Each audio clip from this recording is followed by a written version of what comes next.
Hi, I'm Phil Donahue. And I'm Marlo Thomas. We've been married for over 40 years. But when I was younger, I never wanted to be married. It didn't seem possible for two people to live together for life. And you were half right. Nearly half of all marriages end in divorce. But what about the ones that last? What's the secret sauce? I have no idea. But the best way to find out is to talk with some long-married couples. You know, like a double date. And so we did. We made dates with couples we admire. Actors, athletes, musicians, journalists. And you know what I love about a double date? Everybody talks, everybody remembers, and you get a real sense of who this couple is together. Exactly. Take Viola Davis and Julius Tennon.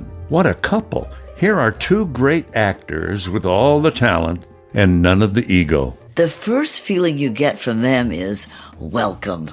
Remember? Julius was standing outside on the street in front of their house just to be sure we didn't get lost. Such a great hello. It told us a lot about them right from the start.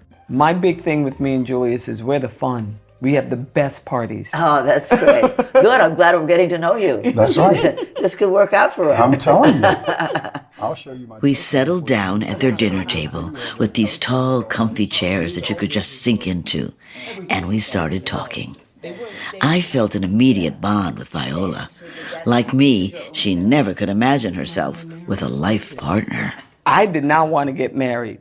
Either. I never had any visions of walking down an aisle with a white dress. I admired every woman who was alone and happy and who had a lot of boyfriends. I was a narcissistic artist. That's what I was. Right. And then I read somewhere that you prayed for a husband. When I was up at Williamstown Theater Festival, I was doing a Raising the Sun, and a friend of mine said, "Why are you alone?" And I felt like, oh my God, I almost started crying. And my eyes were welling up. He was like, "Is there a reason why? You don't have a relationship?" I said, "Well, I guess I've just never found anyone who loved me, you know?" And then he was the one, Joseph Edwards, I know because he just got married. Just got married. He said, "Go into your room. This is what I want you to do, and get on your knees. And you ask God for blah, blah, blah, blah." I was like, oh God, another on fire for Jesus person. That's what I thought. And you did? I did it. And there was a specific prayer, right, that you made? Very specific. Because he told me to be specific. And literally, I was like, okay, this is what I want. Now, he really doesn't have to be black, but I want him to be black. I want him to look like a football player because I love football players, okay? And I want him to be from the South because I love country men. And I kind of would appreciate if he's already been married, he's already had kids, because I don't want that pressure. And I want him to be like maybe very spiritual, church-going, funny, you know. Maybe someone who is an artist too, so he's got those artistic sensibility. And I met Julius 3.5 weeks later. 3.5 weeks? 3.5 weeks. How? On City of Angels, the TV show, Stephen Bochco's City of Angels. We actually met during the pilot episode. I was dating a girl I was really trying to run away from, kind of a monster. And so when I met Viola, I gave her my card, and then she called, and then we went on our first date, and 20 years later, here we are. And I felt like I had done all the work before then. I was in therapy. I finally went to therapy because I had Screen Actors Guild insurance. So when Julius came along, I remember telling my therapist, you know, this guy gave me a card and he's really good looking. And she was like, oh, okay, because you could tell she was maybe a little bit bored with what I was talking about. She's like, talk about something else. So, and I said, this guy gave me a card and he invited me to church. And she was like, have you called him back? I said, no, I don't know, because I'm struggling. I got to get my credit up. I got to get my life in order. She said, call him. Wow. And I said, yeah, but you know what? There may be something wrong with him. She's like, there's something wrong with everyone, Viola. There's something wrong with you. It took me 6 weeks to call him because I was so nervous. I was having anxiety attacks about LA. And then when I finally called him, I said, he's never going to remember me. and he remembered me, and I remember he invited me to his place where he worked, and the openness, emotional availability. I never had that before. Usually men, it's like, okay, how do you feel? How do you feel about me? Right. Do you love me? Do you not love me? Do you want to be with me or not? Julius, you never had to guess. Oh, My mom did a good job. She really did. She sure Because my did. mom always told me to respect women. I already knew that there was a certain kind of decorum around the way you needed to treat women. you know, Phil said to me one time, "What do you have so much against marriage?" I said, "Well, I think that people lose courteousness. And I really don't like that. I don't want to be treated in a discourteous or dismissive way. And we do that for each other. I mean, I'll say to him, I'm going to get you a sweater. It's cold out here. Or he'll say that to me. There's a concern for the other person. You know. I went to an all-boy Catholic high school, and one of the things that was given to us were dancing lessons. And they taught us, you know, you don't paw the woman. You place your hand gently on her back.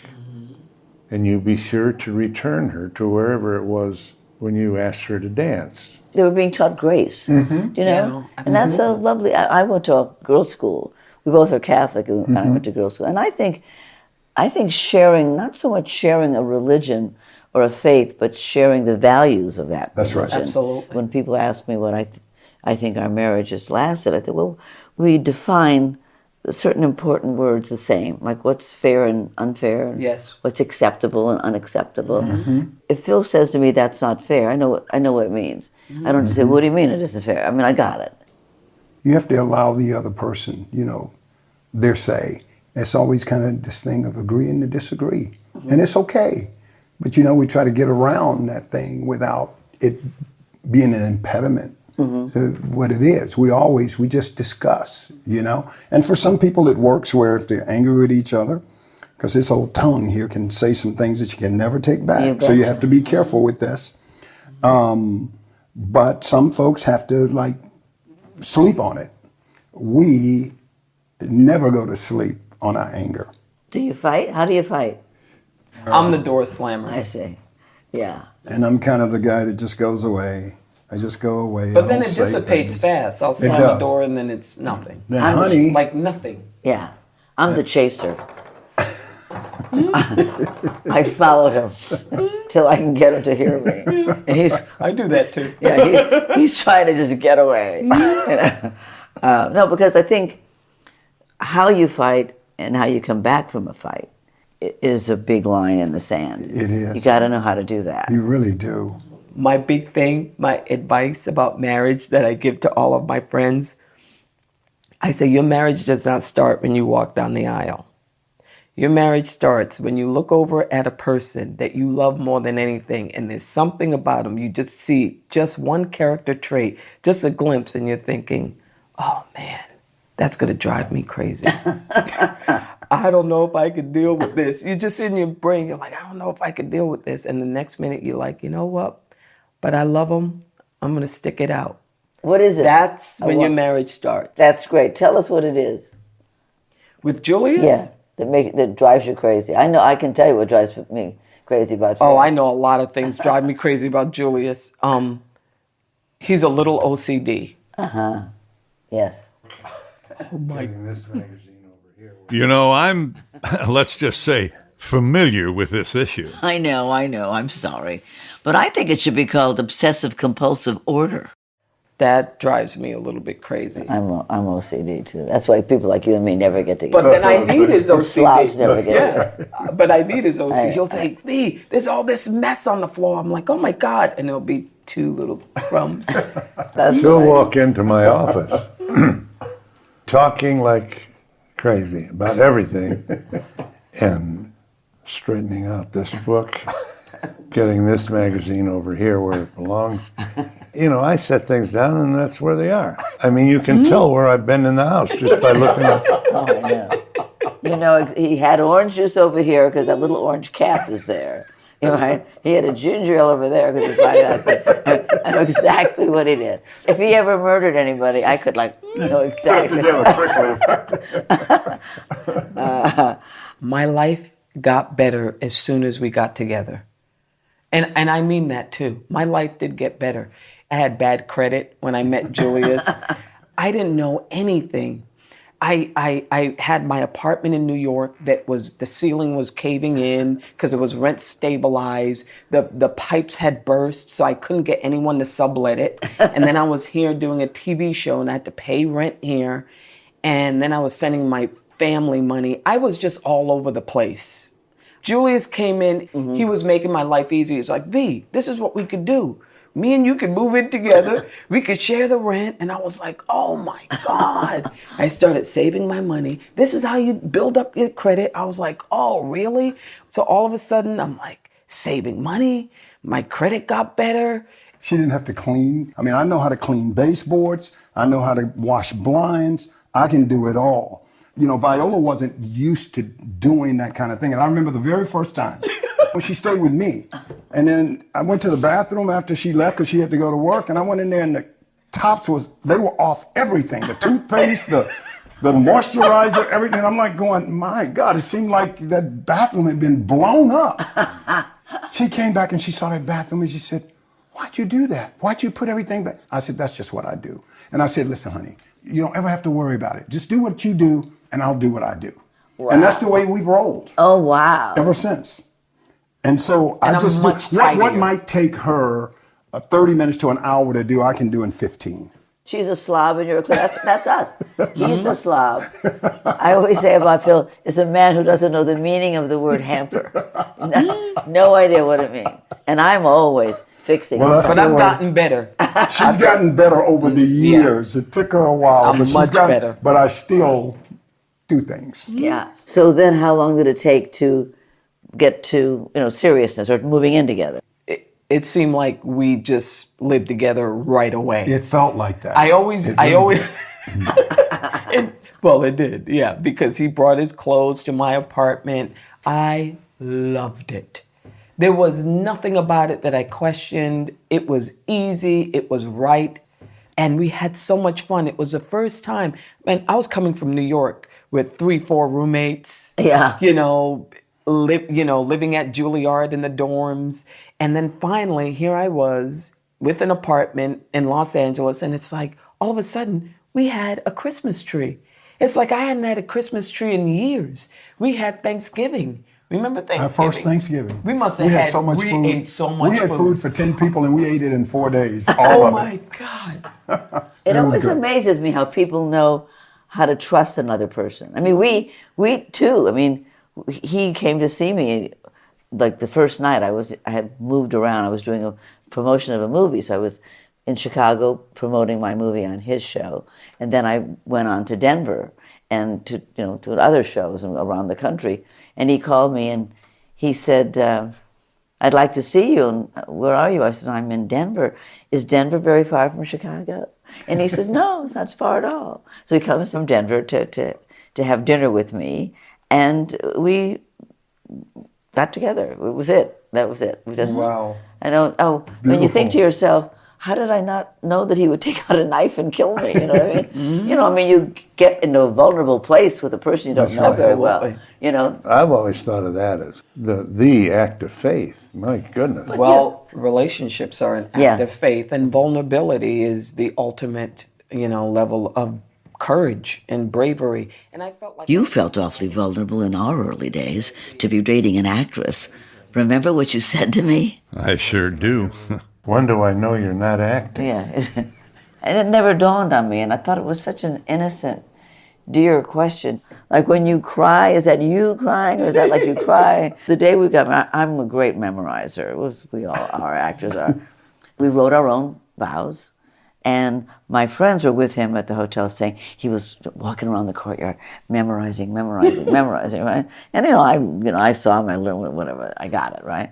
So it comes time for the wedding to do our vows, and he does his vows, beautifully. And I go to do my vows, and I just choked. It was like when you hear about stage fright, I just couldn't do it. And I was crying, and it was just a mess. So later we got back to the hotel after the wedding, and he said, "I can't believe you didn't learn our vows."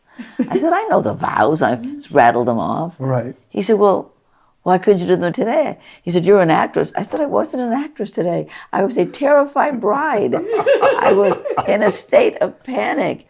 Now you know how to know that I'm not a good actress when I'm a real person. Couldn't even remember my lines, which is what I'm actually good at.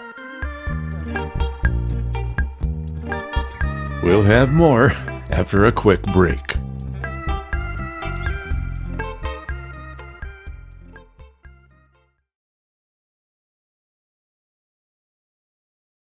We're back to our interview with Viola Davis and Julius Tennon. And I wanted to know, what do you get from each other that you can't get from anyone else? Well, what I can tell you, one of the big things I get from her is I can tell her anything. And she listens and she listens, she takes it in. She's always interested in my well-being and happiness. And Julius has the capacity to love. Not everyone has the capacity to love. Mm-hmm. You know, one of the things that Julius did when we first got together is he said, V, you know, you've never had a parent who died. I find that really interesting, V. I was like, oh yeah, both my parents are still here. He was like, oh V, it's going to be hard. And, you know, my parents at that point were raising several of my siblings' children because of drugs and all of that. And Julius said, V, let me tell you something. When parents have a hard life, they can go from pretty good health to really bad health in a very short period of time. And they don't have any resources, so do they have any insurance or whatever? Because when it happens, it's so devastating. You're so kind of inundated with it. You can't make choices. No one else in the family can make choices. So I remember we got insurance on my parents. I remember my dad passed from pancreatic cancer, and the first person I called was Julius. I was devastated because I was there at hospice when he passed. I was out of my mind, and I called Julius. I said, he's gone. And Julius says, okay, oh, V, I'm so sorry. Okay, now here's what you're going to do. You're going to hang up from me. You're going to pick up the phone. You're going to call the insurance company. You're going to give them all the information where the funeral home is going to be. They will take care of everything. I will get on the plane, and I will be there as soon as I can. Step by step. That person who literally has a capacity to love, has really the capacity to really have your back in all of the deep, ugly, messy, but beautiful things that happen in your life. That's the elixir. That's right. As far as I'm concerned, and that's everything with him. How long were you together before you got married? 4 years. Oh, well, well, there was a little, you know, there wasn't fear from me. It was just that I wanted to, you know, be free of all of my debt. And so when we got married, we could start off on, you know, even footing. And she said, well, we're together. We're going to be together. So your debt is my debt. We're going to do this together.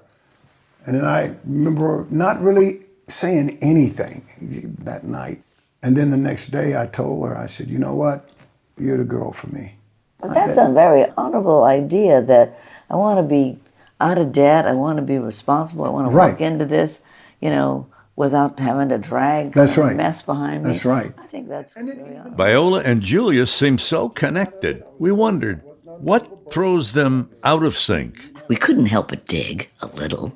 Are you the jealous type? Do you think I am? Not really, but I think it's good to have a little jealousy, but not overly. I do have a little jealousy. I do. Because I always pinpoint those women who are very questionable. They may come off really nice, but I always feel like we have a radar for those women. Right. I don't think men do. Uh-huh. So I'm like that. And then I'm very, very articulate about those. What do you do? What do you say? I said, she can't come to the house anymore. That's like we're having a party. That's like we're having a party. It's because, like, you know, I'm the mayor of everywhere. Everywhere I go, I can just go, I can I'm walk an in a room. introvert. She's really more introverted, but I can walk in a room and I can just start having a conversation with anybody. I mean, anywhere, in the subway station, anywhere. It just comes easy for me. I am an introvert. I am like maybe a step away from being a straight up loner. I love my alone time. I love getting lost. I could drive to, a theater, watch a foreign movie, eat my sushi by myself with my book, and that's it. I spent most of my time alone. I haven't had a lot of boyfriends that have been long-term. So when I got married, to have to answer to someone, to have to say, okay, this is where I'm going to be, was very difficult for me. It's like I almost needed a woman cave. Somebody and the invention of cell phones. It's that just killed me. Right. So that was one thing that I felt like I was going to have to give up, my independence. And I didn't want to give up my name. I was like, oh, I don't know if I can give up my name. I think that commits you to a stable long-term marriage. Yeah. I do. Yeah, More than I think the people that are in danger are the people who say, oh, I can't live without him, her.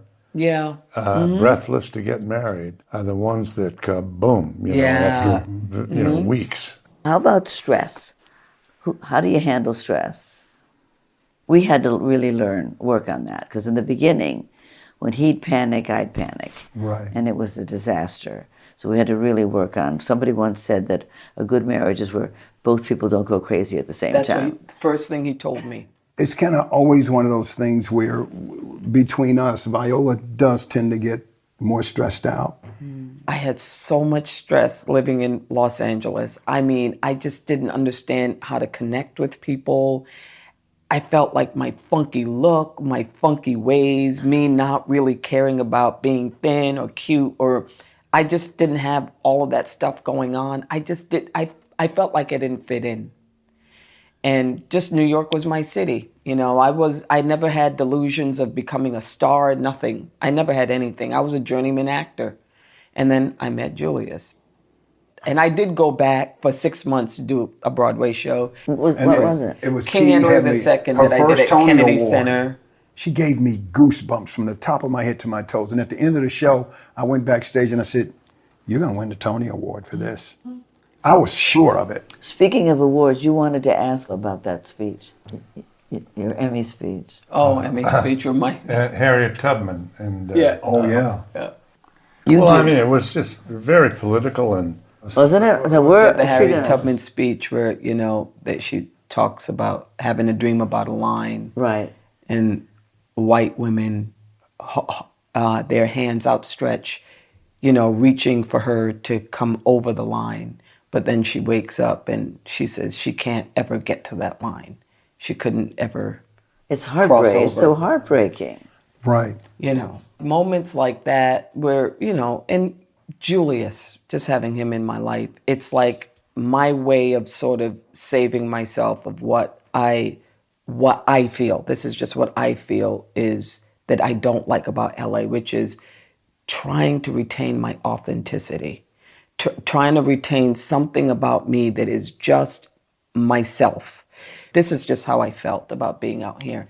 That everything was an audition. Even friendships was an audition. Yeah. That you had to sort of pass a test in order to be, even be the cool friend, to be the cool mom, even where does your kid go to school? Right. And if it's not the hip, funky school that all the celebrities have their kids at, then it's like you're out. Right. That's my protest. No. I feel it is. It's like that's my protest. No. It's like everything, you know, even with How to Get Away with Murder, taking my wig off. Everything is my rebellion, Right. It was her idea. Yeah. I love how supportive he is of her work. I know something about that. Yes, you do. I guess we see you as stable as hell. I mean, you guys are solid. And talking to you, I am impressed with the insight you brought to your union. Not everybody has that. One of the things I did before I met Julius is I was in therapy because I was not a great girlfriend. I had a lot of, I would say, like bad boyfriends, but I was attracted to them for a reason. So, and I remember a friend of mine said, Viola, why do you keep meeting assholes? And I said, I don't know, isn't that something? I keep meeting these assholes. She said, did you ever think it was you? And I remember that was my big aha moment. And I think that's the best thing that I've brought into my marriage is to really ask myself, what am I contributing to it, or what am I doing to destroy it at any moment? You know, it's like my first therapist said, what she said was, Viola, whenever you're on automatic in your marriage, you're not in it.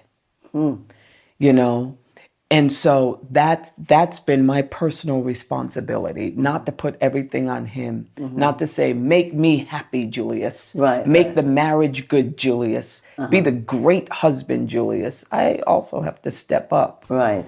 Okay, I'm going to give you one last. Okay. I know my husband is looking at me like, you know, you've already taken. I could go on forever, really, because I'm so fascinated by this. But if there was a young couple here about to be married, is there something you'd want to tell them to make their marriage last? The big thing I would tell them is that you have to listen to the other person. I mean, you really do. You have to really listen, let it land. Because once you stop listening, you're not there. You're not in it when you're not listening. Right. You know, that's a big one for me. What about you? I would say that commitment is love. And what I mean by that is you can't operate separately with your own joy and go on your own path and your own road if in the end it doesn't honor the big umbrella of the ultimate commitment. The Ultimate Commitment between Viola Davis and Julius Tennon. It was wonderful for us to experience it.